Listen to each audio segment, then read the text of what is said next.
Un article paru dans le Canard enchaîné relève quelques transactions douteuses émises par la Fondation Brigitte Bardot, actuellement dans le collimateur de la Cour des comptes.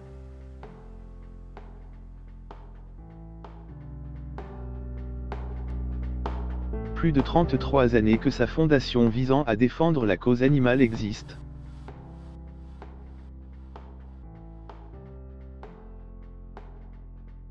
Pourtant, si cette structure bienfaisante est aujourd'hui mise en lumière, ce n'est pas pour ses actions.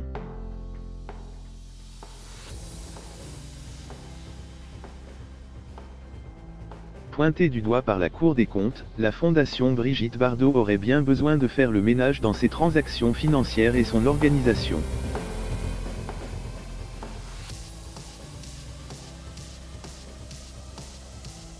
Dans un article de l'hebdomadaire Le Canard enchaîné, il est avancé que Brigitte Bardot aurait très largement rémunéré son avocat.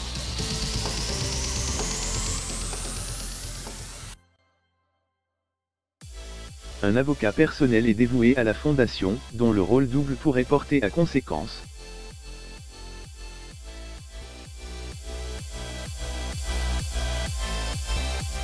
Plus d'un demi-million d'euros d'honoraires. Voici la somme perçue annuellement par maître Jean-Louis Boubreau, avocat de la fondation de la star de « Et Dieu créa la femme ».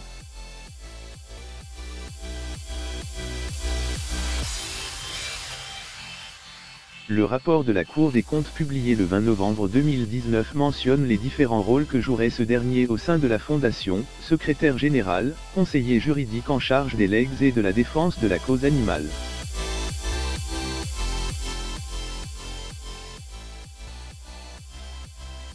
Et avocat personnel de l'icône tropézienne. Une double charge défensive qui, mélangeant les genres, soulève la question du conflit d'intérêts.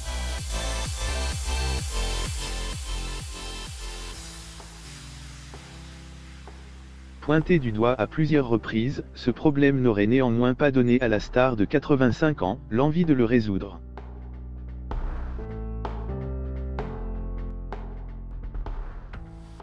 Brigitte Bardot a toujours refusé la démission de son avocat. La faute incomberait elle à celle qui vit cachée à la madrague.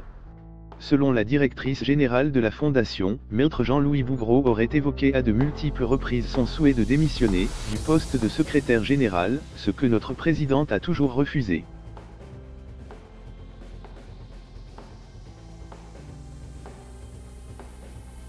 Si le motif de ce refus demeure, pour le moment, un mystère, cette erreur administrative n'est pas la première commise par l'artiste.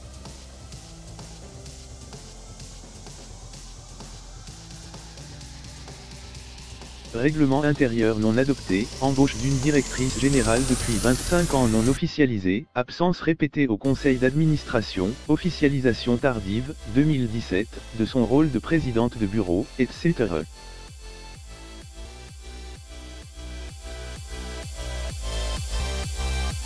Des sujets qui ne semblent pas la concerner.